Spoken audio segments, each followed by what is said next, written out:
Hello again. In this video, I want to cover exactly why I faced what I described on the other channel as coordinated coercion, where it's come from, and so on. Um, it's also why I published in a number of parts the statement covering the FCA versus John Dance case, which I submitted to his representatives in Southwark Crown Court. I don't believe they'll accept it because this is not a story that people want to be heard. But nevertheless, I'll go through the coordinated coercion. So, if you imagine, fundamentally, the first thing I've done through kind of research and analysis is I've identified that the regulatory system in the financial system is corrupted by this conflict of interest between a regulator acting as a regulator, protector of consumers, and prosecutor, and how that leads to a bad outcome for the victims of financial scandals because it essentially elevates the protection of the reputation of the regulator over the welfare of the victims of financial scandals. And wealth tax a prime example of that because of the alleged duration of the fraud, which up until the special administration was almost the full timeline of the FCA's existence. So it's effectively an embodiment of their failures, which there are many, and they're multifaceted. And essentially, you've got victims who did absolutely nothing wrong. They didn't respond to spivvy ads. They weren't taking excess risk. They were investing with a business which was regulated, albeit indirectly and then directly with the FCA, indirectly via a kind of AR relationship. So, as I've said, the FCA's failures and the allegations are intrinsically linked, two sides of the same coin. It's very clear that the victims, in this case, should be compensated in full, regardless of the outcome of this case, because of the scale of the FCA's failures. Yeah, and I've covered them many. So that's one example. And then Woodford, whatever the concerns about the structure of the fund, and I had my own. He was upfront in what he was doing, allowed people full transparency before the liquidity issues started to occur, which were partly related to his investment style being under a lot of pressure because a lot of pessimism towards the UK. It was at Brexit time and so on.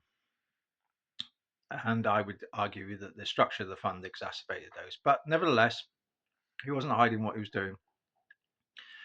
Don't think he fundamentally set out to do any harm. Probably found himself under stress. I'm sure he wanted to do well for his clients, and when you're under stress and so on, he was probably battling away, trying to get out of a difficult situation. But I don't think you could argue he did some things wrong or whatever retrospectively, but I don't think he set out to harm clients. And he was nevertheless open with what he was doing. Then you got Link, who stepped in and suspended the fund and then ultimately put it into wind up. Now, they would have been in close contact with the FCA, open the throat, and kept the FCA informed with their decisions.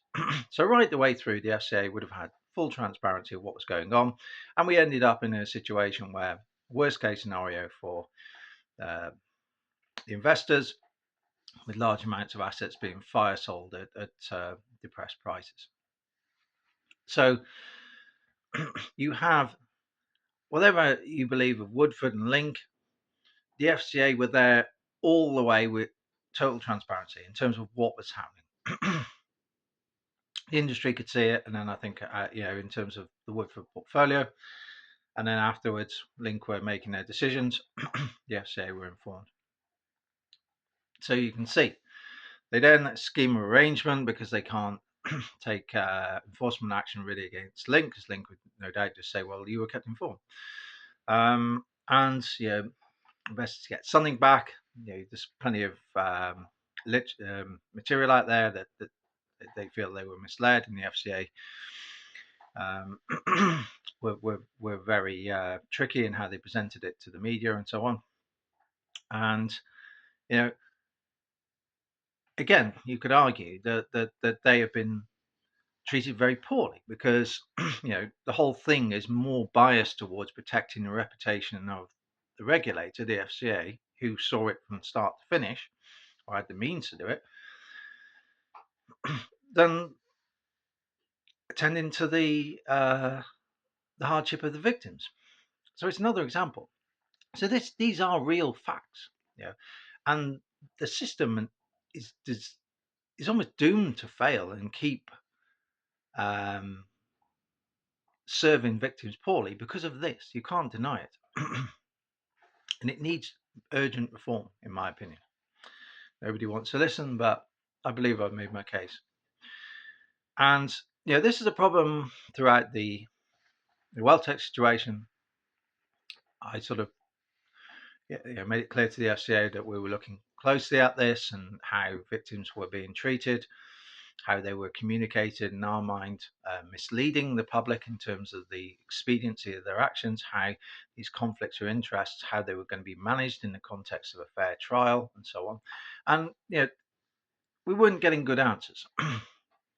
And it came to my compelled interview and so on.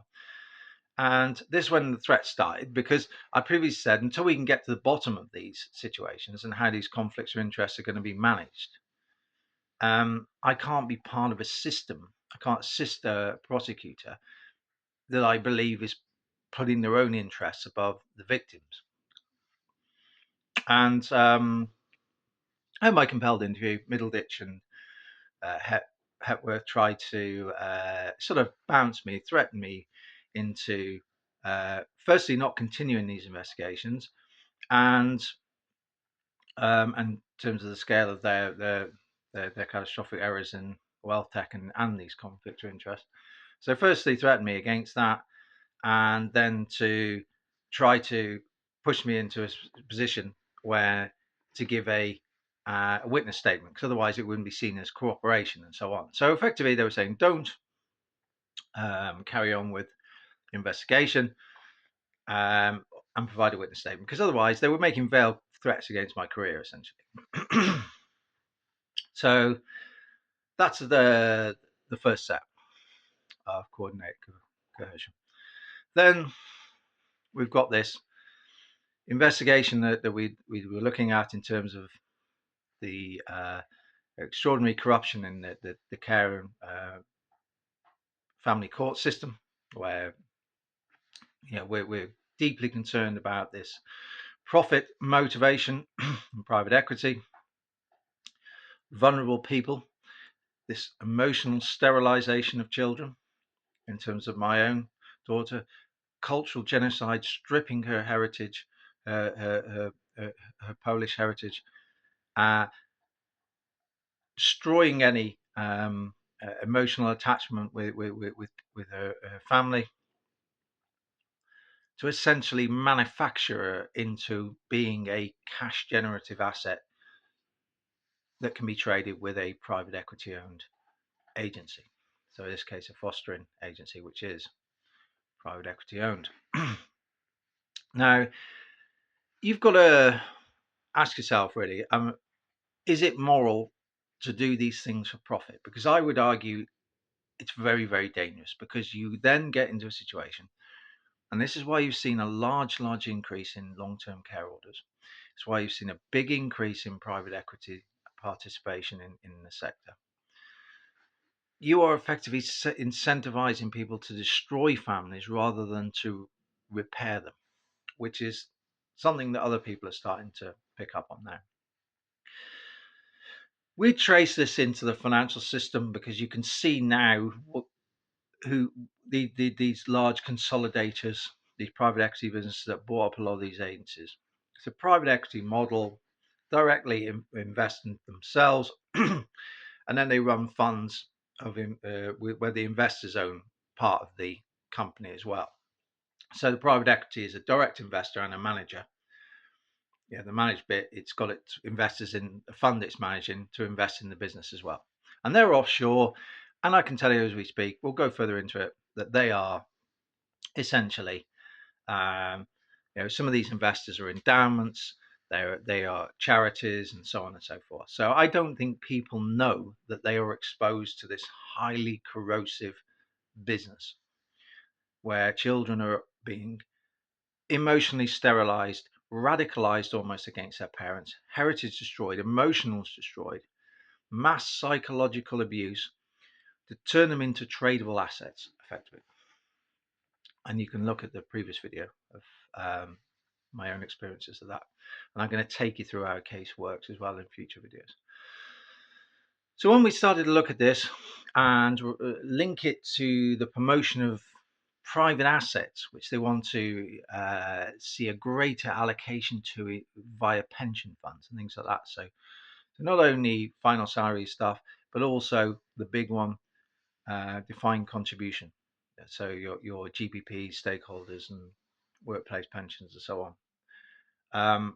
And how it links to this Pisces platform in terms of creating this platform. It's not exclusively for this. Pisces does have other functions, some of which are good. Although I have grave reservations about the information asymmetry, which I think will cause severe problems down the line. But you then got an opaque platform because you wouldn't want to run a business like this with the full glare of a public market, because people would start asking questions and so on and so forth, and it wouldn't be good. So you need this opaque platform that provides liquidity, that's linked into this expansion of private assets to accelerate this model. That is why you're hearing promotion of private assets. That is why you're seeing promotion of fostering agencies on radios and trains and so on and so forth. This is it. And we started to put this to both the local authority, and I'd spoken about the regulator concerns as well.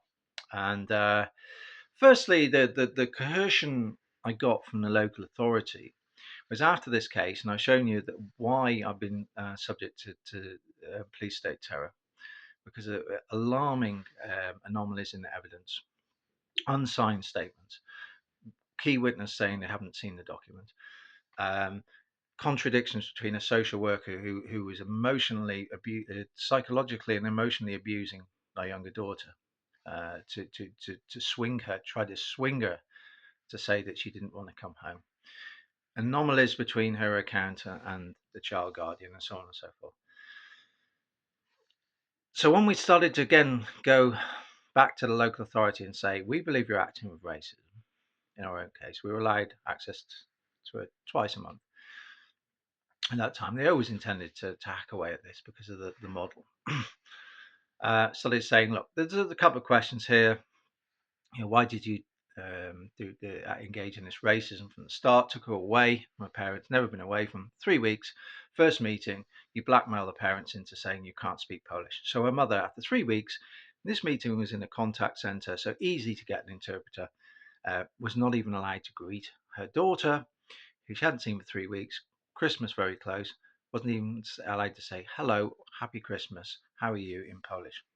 An act of extreme inhumanity. These are crimes against humanity, destroying someone's heritage. And we were raising this to them, and they wouldn't listen, and they used it as a pretext in a parental review to half the access. Said, because you keep raising matters of racism. So essentially, what they're doing is they're blackmailing you again, saying if you hold us to account for crimes against humanity, we will punish you with access to your daughter. We continued to defend her heritage, which they've completely destroyed now and stripped. Clear crime against humanity. And then I started to say, this is all leading into the financial system. Telling the regulator, telling the local authority that this is all leading into the financial system. this corrupted regulatory model. Nobody wants to do it. How that's linked to the secondary objective, and how this trade and private assets, has got this underbelly of this inhumane trafficking, trading of vulnerable people, that turning them by emotional sterilization into tradable assets with private equity, and how this is going through local authorities and the court system and so forth. Then coordinate coercion started to come from the local authority and say, if you continue with all these investigations, wealth tech and the private assets and so on and so forth, and the racism at local authority level and the corruption there, you won't see it all. And that's why I've started to talk about coordinate coercion on the other channel, which they, through theft of my devices, taking them away, have made it. I can't add to that now. So then the next one is, in the meantime, been communicating with the judge, which the other video will outline that, Rachel Hudson. Then you get this manufactured spray painting of cars, which the sequence is now so badly out of line it looks horrendous,